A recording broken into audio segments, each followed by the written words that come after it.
transferred in government service to the Central Intelligence Agency at Langley, CIA. You hear them on TV, don't you? I used to be one of them. Worked at a covert electronics lab in Franconia, Virginia. You couldn't prove it was CIA, but I had the ID that I could get in. And oh boy, they did not want me there. But God put me there, and they could not touch me. I did my work. They paid me very well. But they're a bunch of rats. You don't want nothing to do with them. So I said, when I came in, I says, I won't be asked to do anything I shouldn't. Oh no. The very first meeting, they said, a group of us, we talked to 500 people, and we only hire one, and you are the ones. There was about 15 or 20 of us. Now, some of you will be covert employees because you don't want people to know who you work for. Then they called us out and said, you're going to be a covert employee. You don't want anybody to know who you work for. So you will have ID that says you work at the Pentagon. Whoa, wait a minute. You told me I wouldn't have to do anything. He says, look, KW-26 crypto equipment training. Trained you for 6 months at Langley, Virginia. Group of civilians. Your name is on a list in the Kremlin. We don't know how it got there, but they know you got that training. You don't want them to know that. You don't want to be caught in. I said, well, how do I get out of this? He says, well, we shipped your furniture from Alaska. We put you and your family up in a hotel for 2 months till your family, till your furniture got here. You got to pay us all them thousands back. You can leave right now. Otherwise, you stay for 2 or 3 years and you can walk away. I said, fine. At the end of that time, I left. Transferred back in government service to Metro Airport in Detroit. Retired at 52 with full annuity. 52. Went over to Wayne State, got my master's. Since then, I went to seminary, got my doctorate. Wrote my thesis on why does the Church of God in Christ lose the young people that are born and raised in it? Because I'm third generation cogic, so I understand what's going on. I understand when the young boys are growing up, they say, boy, sit over there and be quiet.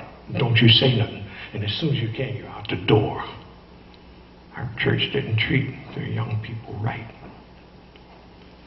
After I got my master's from Wayne State, I went back to the airport, went back to work for Northwest Airlines. Worked another 5 years, retired again. They send me a nice check every month. They gave me a paid-up life insurance policy. And they said, you and your wife can fly anywhere in the world free. Just show up at the airport like I did last night. Get on the plane, go where you want. God did it. But you gotta live right. Brownie suits don't mean nothing. The fancy watches, the custom-made alligator shoes, God's got them. But he's got them for his people. You don't have to do anything. But I might have digressed a little bit. Please forgive me. But I just want you to know what God can do. The third verse, get the hints. In other words, get out of here. Because they're going to come after you.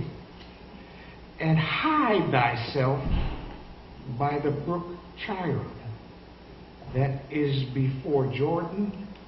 And it shall be that thou shalt drink of the brook, and I have commanded the ravens to feed thee. Now, get the picture.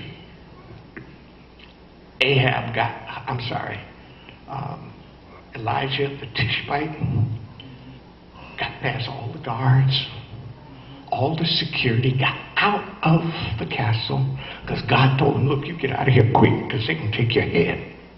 God protected him. And vision it in your mind. The land of Israel is wedge-shaped. It gets narrow as it goes to the top. It's about 290 miles long and about at the wide at the base about 80 or 90. And about halfway is Samaria. And apparently there was woods and whatever all around it. And the brook Tridon ran through the woods and emptied into Jordan. Because over here is the Mediterranean, over here is the Jordan. It's a small passage of land which they're fighting for this very day. But God had fixed it so Elijah could go in there and hide. Now here, again, get the picture. He got past all the security. Somehow God had blinded them. They couldn't see.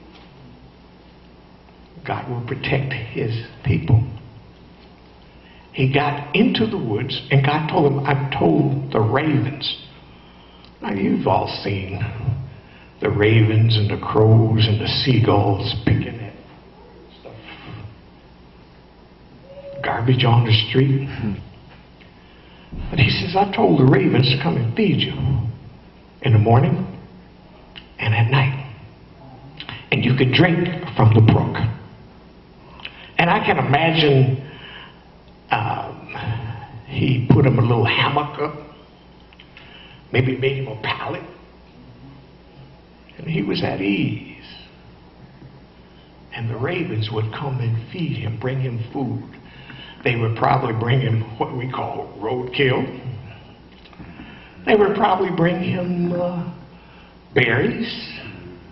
My neighbor had a cherry tree. It was right outside of my window, bedroom window. And the time when the cherries would come out at sunrise, the crows and whatever would be in there just making all kind of noise. You think just eat them, but don't make all that noise. But at sunrise, they'd be in there getting those cherries. So I'm sure those ravens brought him some berries and probably some animal that they had, whatever. But God took care of him. He'll take care of you.